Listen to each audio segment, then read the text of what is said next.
Good night, good evening, everyone. I should say good evening and welcome to another episode of the Healthy Reset. And the topic that I chose for this week is fasting for menopause. Intermittent fasting, that is it. Intermittent fasting for menopause. What is the crave all about? Is it something we should try? Is it something any of us has tried before? Is it working? What can we use it to do to help us through the symptoms of menopause?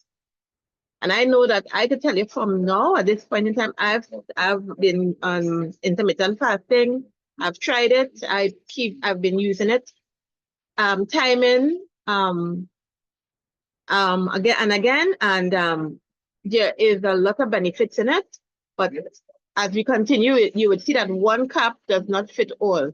So what you and I need to know before you actually start with intermittent fasting. So just imagine waking up every morning and feeling drained. You've been eating what you think is a healthy diet, and you've probably been even exercising, but the weight around your midsection just will not budge. A friend tells you, oh, you may need to try intermittent fasting because it had worked wonders for them. Now, I'm nurse, a menopause and women's health nurse. For years, I've been helping women just like you and myself to cut through all the confusion, balance our hormones naturally, and to feel in control of our bodies again. So it sounds tempting. Intermittent fasting sounds very tempting, but then you wonder, is fasting safe? That is one of the first questions to ask, especially when something seems to be trending. Is it fasting safe for me? Especially now, as I'm going through so much bodily changes and transition because of menopause and the symptoms and how it's affecting your body. When my body feels like it's on a roller coaster, should I try this thing? That's the question we'll explore today. In the next 40 or so minutes, you'll discover what intermittent fasting really is, how it interacts with our bodies during menopause, and the science, which is important, behind the hype, and the pitfalls to avoid, and a practical roadmap for trying it safely. And I want to interject here, safety and safely is what we are looking at here, because many of us, we have other medical issues we are dealing with while we are going through menopause. So you want to ensure whatever you try, whatever health, anything you're trying to improve your health, it does not cause whatever chronic or whatever health challenge you have to worsen. So let's start with the definition, the more I would say the more popular terms and times with intermittent fasting. So let's start with definitions. Intermittent fasting, otherwise known as IF, is not a diet. It is a pattern of eating. And I want to interject here. It is not a diet. It's not something to try and then you get through with your results and then you're going back that roller coaster. It is not like that. It is actually a pattern of eating when you've transitioned into a healthy lifestyle change, alternating between periods of fasting and eating. So that is what basically it is about. Now, I want to give you all the most common methods that women use. The most common methods are the 16-8, which is 16 hours of fasting, 8 hours of eating. Then we have the 14-10, which is 14 hours of fasting and 10 hours of eating. Remember, we have 24 hours in a day, so that is why they break it up into these various timings. And then there's the 12-12, which obviously is 12 hours of eating, 12 hours of fasting, and this is one of the gentlest versions of intermittent fasting there is. And it is one that we suggest if you've never done it before and you want to try it. We always say go low and go slow. So you can start, those of us who want to try the intermittent fasting. It's this 12-12 is a very gentle way to start. 12 hours of eating, 12 hours of fasting. And beside these common methods, in terms of times, we also can try what we call calorie restriction, which is called one very notable one is the 5-2, which is eat normally for 5 days and then restrict calories for 2 days. So have some carbs, obviously, with some restriction, not overdoing it for 5 days of the week. And then you have 2 days where you eat very low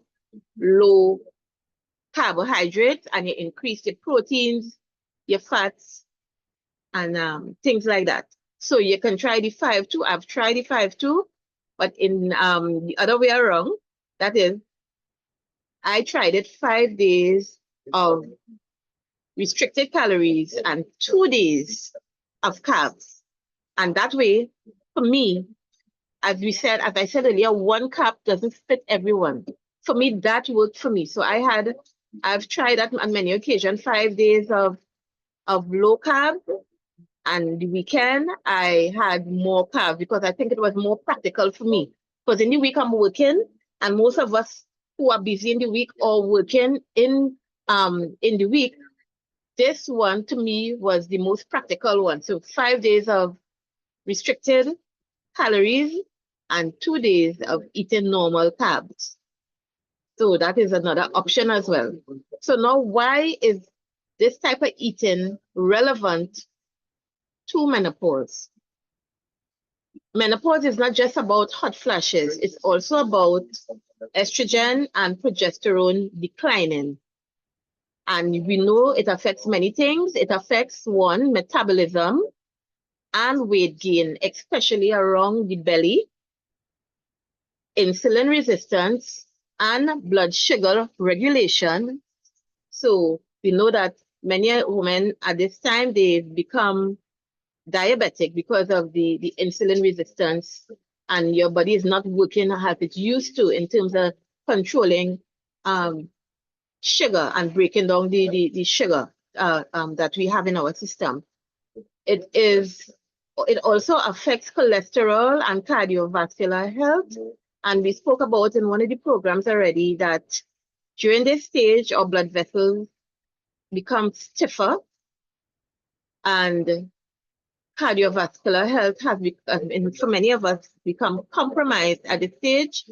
And we did one of the episodes of sessions on heart attack and the menopause and during menopause, and we know that it explodes exponentially for women during postmenopausal time, menopause, particularly postmenopausal time.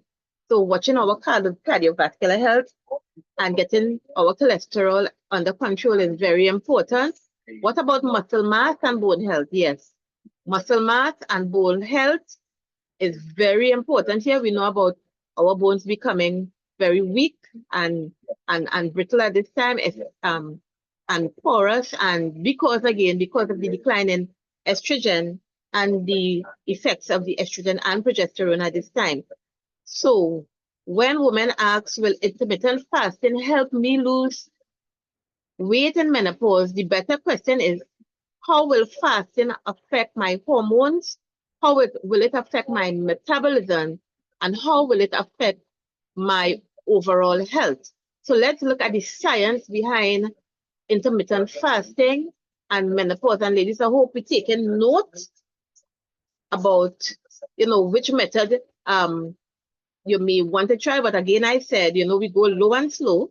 So I make suggestions for the 12 to 12-12 if you've never tried intermittent fasting before, or you could try the 5-2 in the original version that I talked about, 5 days of calories and 2 days of eating low carb. So you can start very easy and see how you feel and adjust to that. So let's go on. Let's look at hormonal shift. Estrogen, we know, plays a big role in how we process sugar and how we store fat. And as estrogen drops, insulin sensitivity declines. So that means our bodies struggle more with sugar spikes, which leads to weight gain and higher risk of becoming diabetic. Fasting has shown, however, to improve insulin sensitivity. Let's think of it like giving your pancreas a break, giving it a rest when you're not constantly eating. Insulin levels stay lower and cells can reset themselves and their sensitivity. So what are the potentials of intermittent fasting and letting your stomach rest? Blood sugar regulation. So our blood sugars have a chance to become more under control around this time.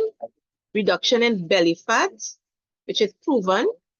Improving cholesterol levels, because your body has a way at this time, especially those who fast for longer periods and who do it very often, improve cholesterol levels, belly fat, and sugar regulation. Possible brain health support. Fasting can increase BDNF, which is a protein linked to memory and fasting and learning, So what are the risks? And I must tell you what are the risks involved in anything that we are trying.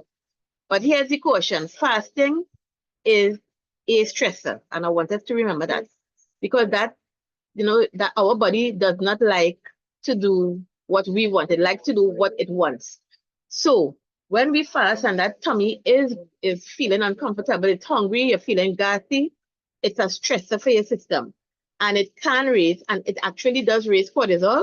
And for some women, this can worsen anxiety, it can worsen hot flashes, and it can worsen sleep issues. Also, prolonged fasting can lead to nutrient deficiencies, particularly if your meals are not balanced. So protein, calcium, and magnesium are all crucial during menopause. So you may fall short if you are not careful in putting the right type of foods on your plate. So think of your metabolism like a car. In your 20s and in your 30s, it was high performance. The engine was working really good and it could run on any fuel. Now in menopause, the wiring has changed. Now intermittent fasting can act as what we call a tune-up to our system, but if you push too hard, you can blow the engine. Okay? So how many of us have skipped breakfast before and felt fine? Anybody? Skip breakfast and didn't get a twinge of hunger in your body, or you felt like you could have taken it? Anybody skip breakfast and felt like that was nothing? I felt it felt fine. They didn't feel any lightheadedness, dizziness. Anybody ever try that? Yes, I Yeah. did. Yes. And you felt normal? Normal. Oh, I felt normal. What I did was drank water. I okay. usually drink water in the morning. It's very good, because water in the morning is a very good way of flushing our system, right? And it's a good way to start to introduce yourself into intermittent fasting as well. So right now, how many feel cranky if the big miss breakfast and lightheaded or anxious? Anybody? All right. I will feel lightheaded, Maria. The You feel night. lightheaded when you good night. It's Cynthia. Welcome. Long time no see. I know. Yes, lightheaded. Uh-huh.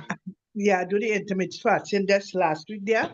Uh-huh. And my dear, cold and fever, I pick up a cold. Body like it Oh, run down. And well, you discuss that a little more, how long you went for and things like that, Yeah, because I went yeah, overnight and yes, okay, yeah. yes, the I hours feel you did it, Maria. and yeah, you're welcome. Yeah, Right. I felt lightheaded as well, Maria. Lightheaded and trouble, you know, to being having that issue too with sugar. Two, you had Yeah, to be extremely careful how you navigate your yeah. week, right? So hence the reason why we say one cup will not fit everybody. Right. So you see, it's a mixture of responses from us ladies. Some Yeah. people no problem, some people lightheadedness, some people dizziness. Right? So look at a case study I have here. We have Susan. She is one who started fasting. Susan is 52 and she jumped into the 16:8. She tried that one first time and she lost some weight, but her hot flashes worsened and she felt exhausted by the afternoon. We then shifted her to the 12-12, which focused more on protein and healthy fats. And within weeks, she started to feel steadier and her energy levels improved. So that is what happened with Susan. And then let us look at Maria, my namesake. Maria, 55, a runner. She found the 16:8 worked beautiful for her because she already had a habit of skipping her meals late in the night and late night snacking. So for her, fasting felt natural, but she still had to adjust her training meals so she didn't feel faint during her long running periods. And then we have Anita. Anita is 50 years. She tried fasting, but Anita had a thyroid condition, right? And she struggled with fatigue. And we know thyroid, we have hypothyroidism, and the thyroid is one of the glands that affects metabolism. So in her case, she felt she struggled with feeling tired, and after checking with her doctor, she learned her thyroid medication timing was conflicting with her fasting. So that's why it's important, you know, to talk to our health care providers as well when you want to start something new, particularly if you're dealing with chronic condition and you're on medication. So by adjusting the windows in her eating and her meds, everything stabilized and she was able to safely try. She went with the 1410 and she had no side effects. So as what I was saying before, every woman's response here is a little different. Fasting isn't one size fits all. So let's look at some practical guidelines before starting intermittent fasting. So what should you know before you try fasting in menopause? So again, we can start with small steps. Begin with the 12-12. So for example, when I'm doing the 12-12, I generally stop eating around 7 in the evening. So as we said in the nighttime, 7 during the evening, and I start to eat again from after 7 in the morning. So some people say they don't like to use that one because in the nighttime we're sleeping, we're not using energy. So some people fast at 12-12 during the course of the day, right? So it varies. So some people might say, right, if I would sleep, I would get up and do my fasting in the morning from, let's say 6 in the morning till 6 in the PM. And they say during that time, because they're using up energy, they will burn more. But what I am saying for those of us who never tried it before, you can try it the overnight way, 7 in the PM, 6 in the PM, and you sleep, you rest, you get up, and you have something to eat in the morning, and try that probably for a week or so and see how your body goes with that one. Especially if you're somebody that feels you're very you love your carbs in the morning and things like that. So you can try this very what we call the beginner, the starter point, which is the 12-12. And then you can gradually experiment with the 14-10 and then go on to the 16-8 as your body adjusts as time goes by. but only if it's comfortable. Let us look at prioritizing nutrition. So we need to prioritize protein. So we aim for 20 to 30 grams per meal. So with chicken or any type of fish, any type of meat, your fish size would be a good marker to get your 20 to 30 grams. The size of your fish would be a good marker to get your 20 to 30 grams of protein. If you're eating tofu, 2 pieces of tofu, lentils, about 2.5 to 3 pot spoons, fish, a slice of fish, I would say a healthy size. Palm, as I said, the size of your palm, and the chicken and beef accordingly to what type of meat protein you're trying. Fiber and healthy fats. So we're looking at things like vegetables, steamed, fresh veggies. And of course, we like the colors, all the colors there to get all the nutrients. Nuts, seeds, and avocado, things like that, and other healthy fats. So things like salmon, which I had some this evening. Salmon is very good, healthy fats. Sardines, good fats as well. So we have a lot of good fats we can use there in to add with the protein, and then we have calcium, which is and vitamin D, which is vital for bone health as well. So we need to up on our protein, up on our fiber, and increase our vitamin D, which is good for bone health. So how do we stay hydrated during the times when we are not eating? Some people were thinking, when they thought about fasting, they thought about not eating or drinking anything. We're not talking about that type of fast. We are talking about your fasting and you're staying hydrated here in order for your body to do what you need it to do. So hydration is important. We know that we are more than 70% water. So water, herbal teas, sugar-free, of course, no sugar. Those of us who use coffee, you could, again, no sugar. So, and avoiding, some say a black coffee is fine, but avoid the sugary creamers. Those of us who like creamers, avoid the sugary creamers if you use coffee or if you're using teas. Green tea is very good.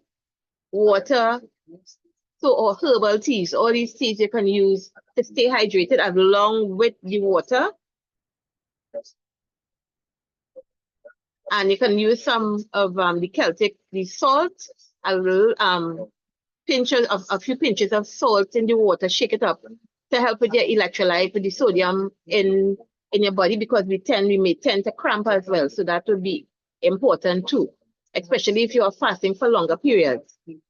And step 4, another thing is that it's important, timing matters. So eating earlier in the day often supports better metabolism. So if you decide you're fasting and you want to go 10 a.m. to 6 p.m. window may work for you better than skipping breakfast and eating late. So that timing between 10 a.m. to 6 p.m. may work better for you in terms of your eating time. So that you wouldn't have to be hungry whole morning, and then you have that lunch and you feel like it's falling a hole. So the 10 a.m. to the 6 p.m. window may work better for you instead of skipping out all a breakfast. You could probably have a later breakfast, and you make your last meal be at 6 p.m. So you have your meals around 10 a.m. to 6 p.m., which works for a lot of women as well, a lot of people. Step 5, monitor your body. I suggest that we keep a journal. And what that journal would have, it would have how we feel, our energy levels, whether we come in moody or cranky, if we are sleeping well, and how our symptoms, if they are getting better or worse. So these are some of the things you could put in your journal: energy, mood, sleep patterns. And we know sleep is important as well. That is when our body resets. And if our symptoms like the hot flashes are getting worse when you are trying the intermittent fasting. So you would know whether or not you could adjust your timing of how you fast. Adjust if hot flashes of fatigue or anxiety worsen. So hence the reason why I brought in the 10 to 6, the 10 a.m. to 6 p.m. Right? So that means from 6 p.m. in the evening right up to 10 in the a.m. You can, those of us can try that. Those of us who want to try that way, they can fast for that time and try. And then for 10 to 6 p.m., we could, you know, have something to eat, 10 a.m. to, which is not bad as well. It's not bad. It's a good one to try. So that would be 10. That would be more or less you're trying that, the 16-8 method there with that one. But your eating time is, the eating window is in the day. So that would help a lot of people who may be feeling lightheaded, cranky, feeling sick because of the long stretch before you're having breakfast. So some people are breakfast people, or they have something very, some earlier in the or midday, the 10 a.m. to 6 p.m. could probably work for people like that.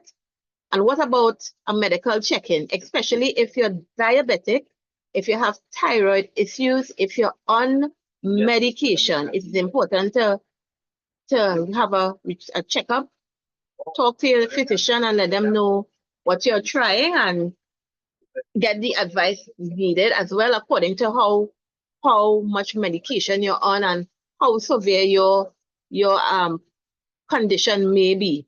So let's look at some myth busting here, myths about fasting and menopause. Myth 1, fasting is the same for everybody. And from what I just said, we know that that is not true. Fasting is not the same for everybody, especially women in menopause. We have different stress responses than men do. Myth number 2, longer is better. There's something called overfasting. Overfasting can backfire, raising our cortisol levels, which is the stress hormone, and can be harmful to sleep. Fasting means no food freedom. Another lie, which is another myth. It is flexible, just as I told you, the timings are different according to our body and our response. It's flexible, and then you can experiment with different windows, whether it be the 12-10, the 12-12, 14-10, 16-8. So you can experiment and see how you adjust to the various ones. But again, I said we starting low and we starting slow. So we can start with the 12-12 and adjust accordingly and see how our body adjusts and make notes and see how we feel during that time. So another myth there that people talk about in terms of fasting is fasting fixes everything. That fasting does not fix everything. It is not a cure for all. It is just one tool in a series of lifestyle changes or lifestyle adjustments we are making during this time. So along with fasting, sleeping, we know 7 to 8 hours sleep, exercising regularly, at least 150 minutes of exercising per week. You want to also manage our stress levels and have a balanced diet. All of this together, along with the fasting, is what makes this a viable option when we're making this transition and this lifestyle change. So let's make a little recap again. Intermittent fasting can support our metabolism. It can support our blood sugar levels, and weight during menopause can keep it under control and help us to lose that extra set of visceral fat that we have in the tummy there. Risk include stress, gaps in our nutrient when we're not balancing it, and disrupting sleep patterns if it's not managed carefully. The safest approach is to start gently, nourishing meals, hydrating, and personalizing your plan to fit you. Remember, fasting is a tool. Your body is the guide. So your body will tell you whether or not whatever particular time you use is working for you. Menopause is a season of change, ladies. It's not It's not a loss. Intermittent fasting may not be part of your toolkit, but that's okay. Everybody, it does not, it's not for everyone. But the most important step is listening to your body with compassion. So I'll stop with this. What's one gentle step you can take this week? Even if you don't want to try the times and all of that, what is one gentle step you can take with you this week, whether it's trying 12 to 12, 12 to 12, fasting, improving your hydration, or just simply journaling your symptoms to support your body in this stage of life? You can try something just in case you may not, intermittent fasting may not be your thing, but there are other things you can try. You can try if you know you're a person not drinking enough fluids, not drinking enough water. You can say, look, I don't think the fasting may not be the best thing for me, but I can try improving my hydration. Or you might talk about, you might just be a person writing down your symptoms and adjusting your diet accordingly to see how your symptoms subside, and using supplements as well, and decreasing your carbs and all of that. So these are some of the things you can do by even if you don't decide to intermittent fast, to support your body in this stage. So what I want to throw the question now, what are some of the things that we have adjusted to so far on this program in terms of our eating? What good can you say came out of it that you're using on a regular basis to adjust your eating, and which has helped you? Because everybody is not the same. Anybody? And I throw out this question to anyone.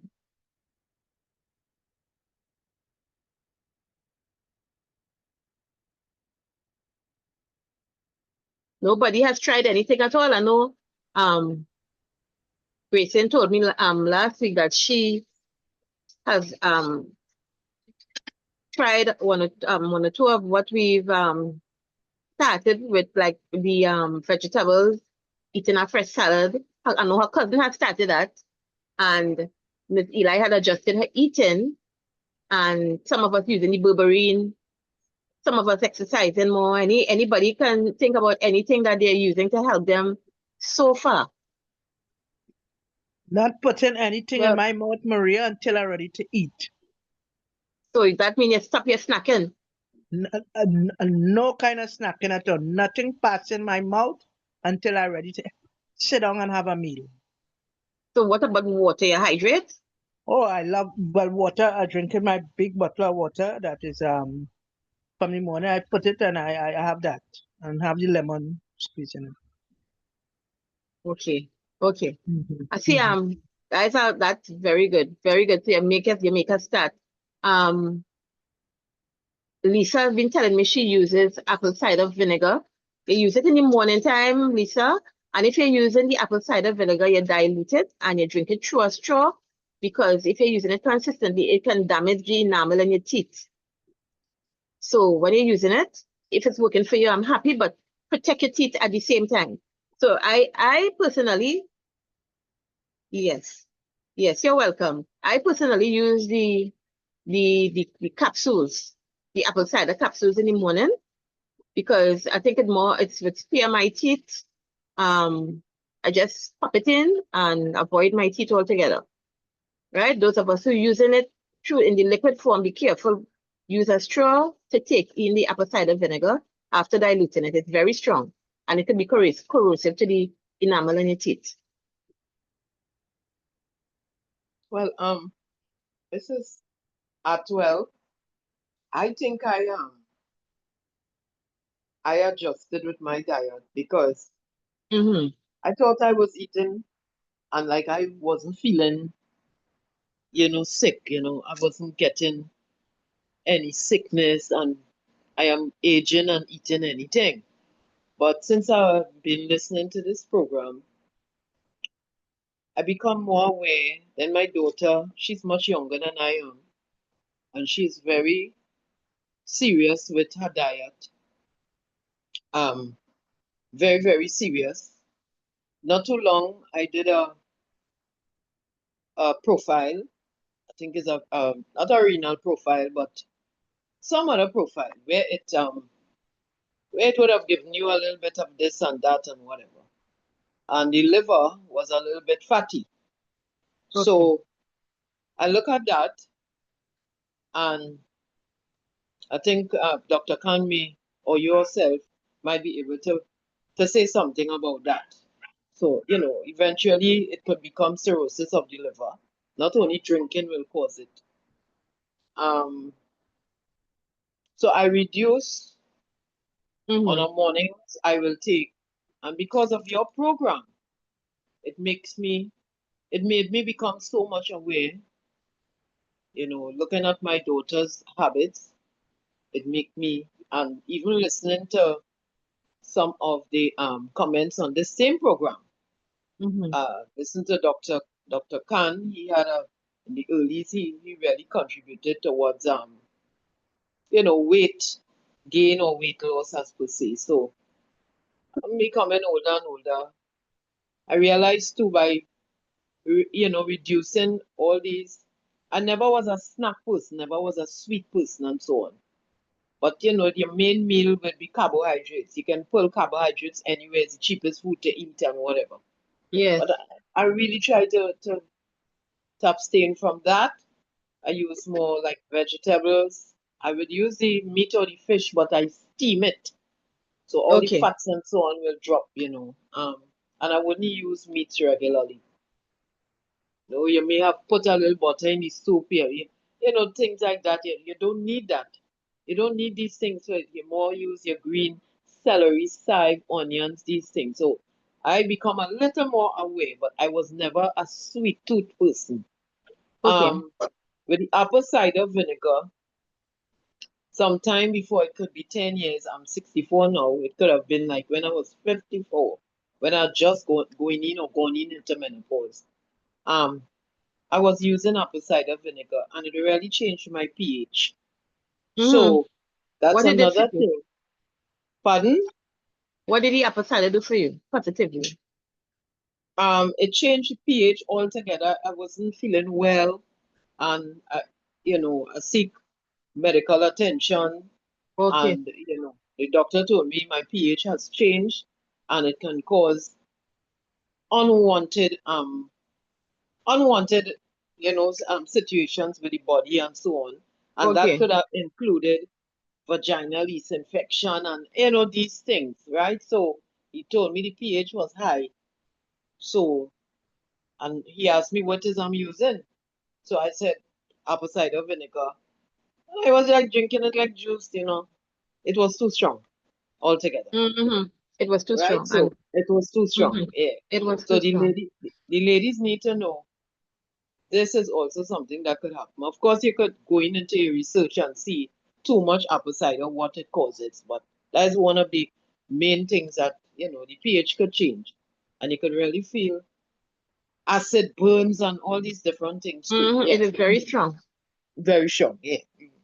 But thank you again to the Healthy Reset.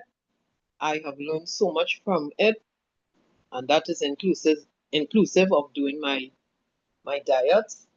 I probably would have been a very fat person because on my side genetically we could become a little hefty. But I think that I have reached a weight that I'm holding on to for a very long time. So meaning that I'm not going more than I was, let's say, 5 years ago. So thanks again. All right. Okay. That's it. Thanks. Thank you. I want to open the floor now for you all to ask Dr. Khan any question. I know Andrea had something to ask because of her condition. Dr. Khan, so Andrea has a condition, her with her blood sugars, and I don't want to talk her condition, but she knows she could ask you what she needs to ask you in terms of she being resistant to sugary stuff, in terms of how could she start her journey with intermittent fasting. Andrea, you can go ahead. Well, you asked it already, Maria, but I just wanted to say before. I just wanted to say before the berberine that you all recommended. I started it about 2 weeks, Mhm. and I have increased my salads, and I am getting a good results when it comes to the blood sugar. Mhm. Yeah, yeah, I am. Well, from 3 something to on mornings, I'm getting a one. Well, this morning was 112. But the And only okay, thing, very yeah, good. but the only thing with that is Mhm. that I am feeling a lot of tingling in the hands, cramping kind of thing. So Mhm. that's one of the questions that I could ask the Dr. Khan. A lot of tingling in the hands. It feel like, ready to cramp. So to answer the last question first, the tingling in the hands, that might be from dehydration. If you're not hydrating Dehydration. well, yeah, you can have you can be causing that numbness and tingling, right? It's your nerves needing to catch up, right? You've started your journey, so congratulations, Thank right? you. Um, how do you use intermittent fasting with things like diabetes, obesity, or any of those conditions? Start simple. Always start simple. Do 1 day a week.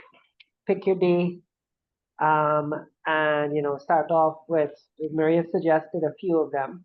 I use in my programs. I use a 13-hour fast. Right. That seems to be the most optimal and effective for achieving results without overwhelm. Right.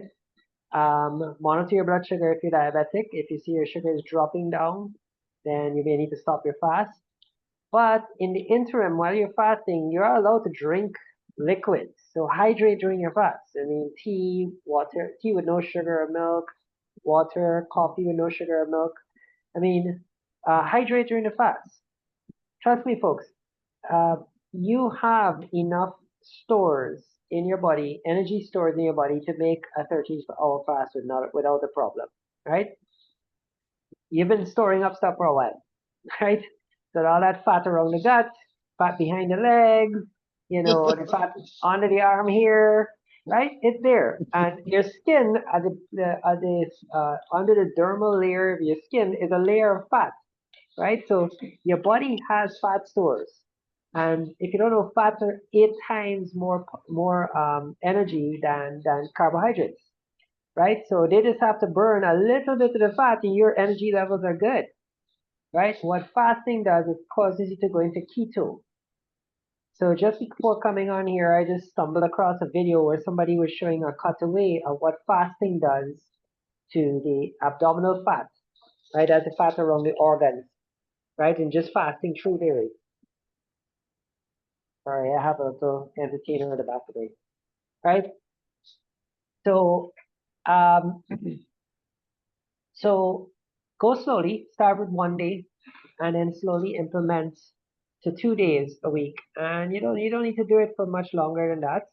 And then once every few months, you do a week of just fasting, right? And if you want to join me next year, I'll be fasting for Ramadan, and you can join me for fasting for the whole month, right?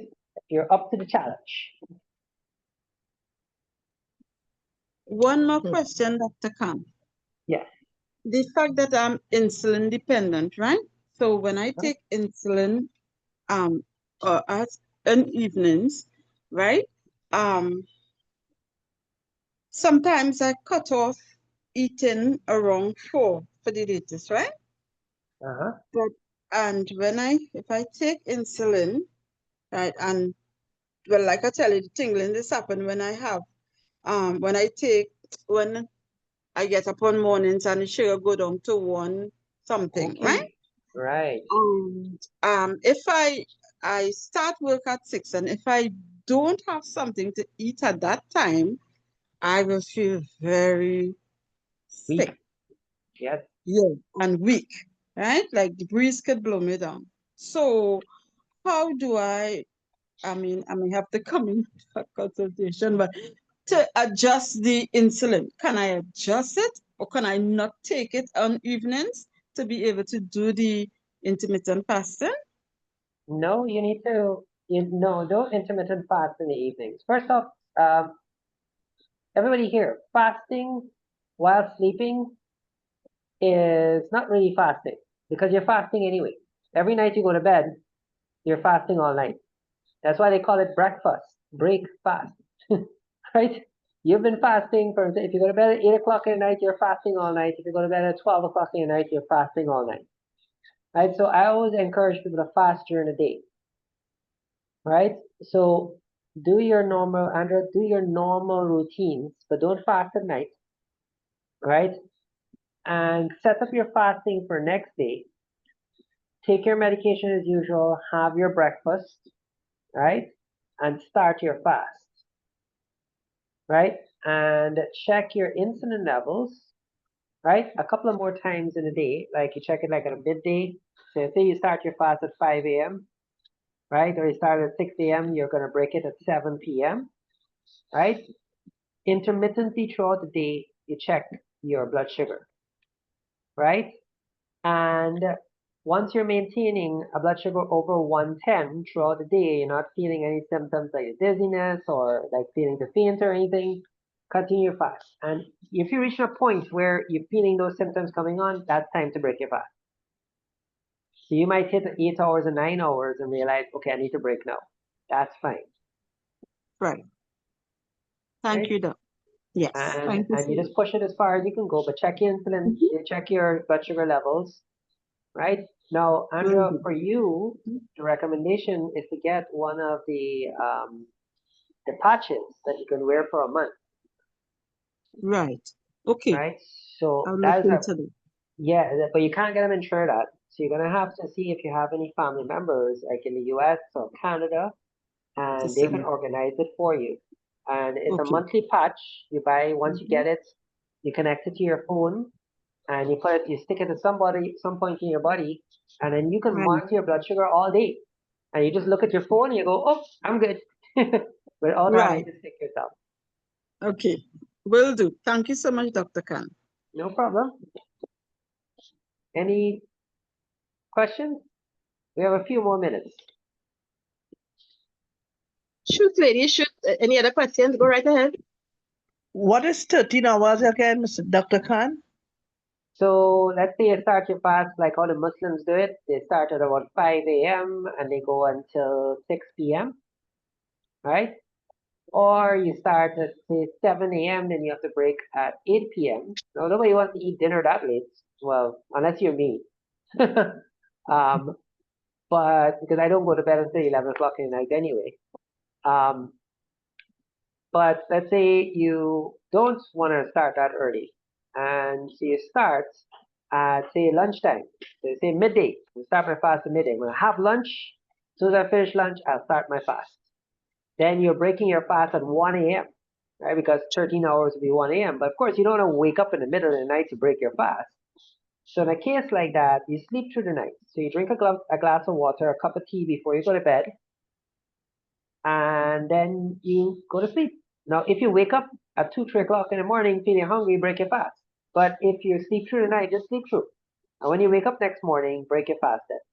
That takes you above the 13 hours. But as I said, you have the stores in your body to take care of whatever energy you need, right? And most times you're not that hungry when you go to bed because you had a cup of tea, and that's it. And if you feel hungry during your fast, just drink a warm cup of tea, a warm cup of coffee with no sugar, milk added, 0 to low calorie beverages.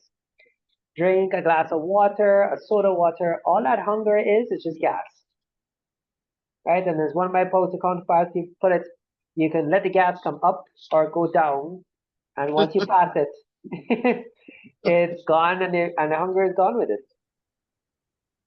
Thanks, Now, Doc. Thank you. you said soda water. You could clarify that for them. So like the Schweppes soda water, or what's the other one they have? The White Rock, right? Those have no calories in them, right? So just You're talking about club soda?